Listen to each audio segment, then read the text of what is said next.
Good evening students வந்து பார்த்தீங்கன்னா எல்லாருக்கும் ஒரு பெரிய ஸ்பெஷலான ஒரு குட் ஈவினிங் ஓகேங்களா. ஸோ வந்து பார்த்தீங்கன்னா இன்றைக்கி வந்து பார்த்தீங்கன்னா 11th ஸ்டாண்டர்ட் ஸ்டூடெண்ட்ஸ் உங்களுக்கான பப்ளிக் எக்ஸாம்ஸ் எல்லாம் நீங்கள் முடிச்சாச்சு. ஸோ அது மட்டும் எல்லாம் வந்து பார்த்தீங்கன்னா எக்ஸாம்ஸ் எப்படி இருந்துச்சு, ஸ்டூடெண்ட்ஸ் எப்படி எழுதிருந்தீங்க, ஸோ அதை பற்றின ஒரு ஓவர்வியூ தான் ஓகேங்களா. ஸோ வீடியோ ஸ்கிப் பண்ணாமல் கேளுங்க. ஸோ அது மட்டும் எல்லாம் வந்து பார்த்தீங்கன்னா கம்மிங் எக்ஸாம்ஸில் நீங்கள் சில மிஸ்டேக்ஸ் எல்லாம் அவாய்ட் பண்ணிக்கலாம் ஓகேங்களா. ஸோ ஃபஸ்ட்டு வந்து பார்த்தீங்கன்னா ஸ்டூடெண்ட்ஸ் வந்து நிறைய பேர் சொல்லி இந்த டவுட் என்னன்னு வந்து பார்த்தீங்கன்னா, ப்ரோ நான் வந்து பார்த்தீங்கன்னா இந்த சினானிம்ஸ் ஆன்டனிம்ஸ் அண்ட் கிராமர் பார்ட்டில் வந்து பார்த்தீங்கன்னா நான் கைட் அண்ட் புக்கு மொத்தம் ரெஃபர் பண்ணி படித்தேன். ஆனால் எந்த ஆன்சர் வந்து நான் கரெக்டாக போகணுன்றது சரியாக தெரியல சொல்லியிருந்தாங்க. நான் ஆல்ரெடி சொன்னதான்ப்பா, எப்பவுமே வந்து பார்த்தீங்கன்னா புக்கை பேஸ் பண்ணி மட்டும்தான்ப்பா மார்க் கொடுப்பாங்க ஓகேங்களா. ஸோ புக்கில் இருக்க பாயிண்ட் தான்ப்பா மார்க்கு.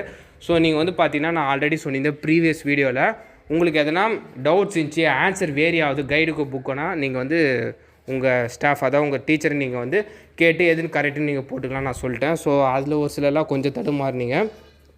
ஸோ இனிமேல் நான் சொல்கிறது என்னென்னு வந்து பார்த்தீங்கன்னா, எந்த 1 மார்க் இதுக்கு மேலே அதாவது வந்து பார்த்தீங்கன்னா நீங்கள் physics, chemistry, computer science, maths exams, so commerce, so ஒவ்வொரு குரூப்புக்கு வேறையாவில் இனிமேல் வந்து பார்த்தீங்கன்னா 1 வேர்டு ஆன்சர் ஓகேங்களா. ஸோ 1 வேர்டு ஆன்சர் மட்டும் நீங்கள் புக்கை மட்டும் நீங்கள் கம்பல்சரி இது பண்ணுங்க ஓகேங்களா. ஸோ கைடில் வேரி ஆச்சுன்னா நீங்கள் அதை கொஞ்சம் ஒமிட் பண்ணிடுங்க, இந்த மிஸ்டேக்ஸை பண்ணாதீங்க ஓகேங்களா. ஸோ அது பெரிய சொல்லியிருந்தாங்க.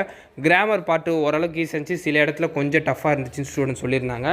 அது மட்டும் இல்லாமல் வந்து பார்த்திங்கன்னா இந்த லெட்டர் ரைட்டிங், ரீடிங் காம்ப்ரிஹென்ஷனு, ஸோ அது மட்டும் இல்லாமல் இந்த பேராகிராஃப் ரைட்டிங், போயமு, இந்த மாதிரியான விஷயம்லாம் வந்து கொஷின்ஸ்லாம் நல்லா பண்ணியிருந்தா சொன்னாங்க. ஸோ இதுக்கெலாம் மார்க்ஸ் எப்படி ப்ரொவைட் பண்ணுவாங்க அப்படின்னு ஸ்டூடெண்ட்ஸ் கேட்டிருந்தாங்க. ஸோ கரெக்டு தான்.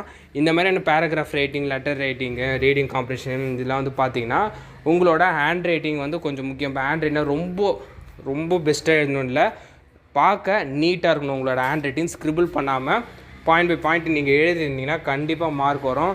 ஃபார் எக்ஸாம்பிள் 5 மார்க்கு உங்களுக்கு 4 கம்பல்சரி வரும். 5 வருமானு அது சொல்ல முடியாது ஓகேங்களா. ஸோ அந்த லெவல் நீங்கள் மார்க் இல்லை. ஓவராலாக வந்து பார்த்தீங்கன்னா ஈஸி டு மாட்ரேட் லெவலில் தான் வந்து பார்த்தீங்கன்னா 11th பப்ளிக் எக்ஸாம் இருந்துச்சுப்போ ஓகேங்களா. ஸோ இது பற்றி ஃபர்தராக வேறு எதுவும் சொல்லத்துக்கு இல்லை. கிரேஸ் மார்க்ஸ் பற்றி கேட்டிருந்தாங்க, அதை நம்ம செக் பண்ணுவோம். செக் பண்ணிவிட்டு கண்டிப்பாக நம்ம அப்டேட் பண்ணுவோம். ஏற்கனவே தமிழுக்கு நம்ம சொல்லியிருந்தோம், அதேமாதிரி இங்கிலீஷ்க்கு இருந்துச்சுன்னா கண்டிப்பாக அப்டேட் பண்ணுவோம் ஓகேங்களா. உதாரணத்துக்கு கிராமர் பார்ட்லையோ, சினானிம்ஸ் ஆன்டனிம்ஸ்லையோ, பேராகிராஃப்லையோ ஏதாவது இருந்துச்சுன்னா நான் கண்டிப்பாக அப்டேட் பண்ணுறேன். இந்த அப்டேட்டை மறக்காமல் உங்கள் ஃப்ரெண்ட்ஸ் ஸ்டூடெண்ட்ஸ்க்கு ஷேர் பண்ணியிருப்பா ஓகேங்களா.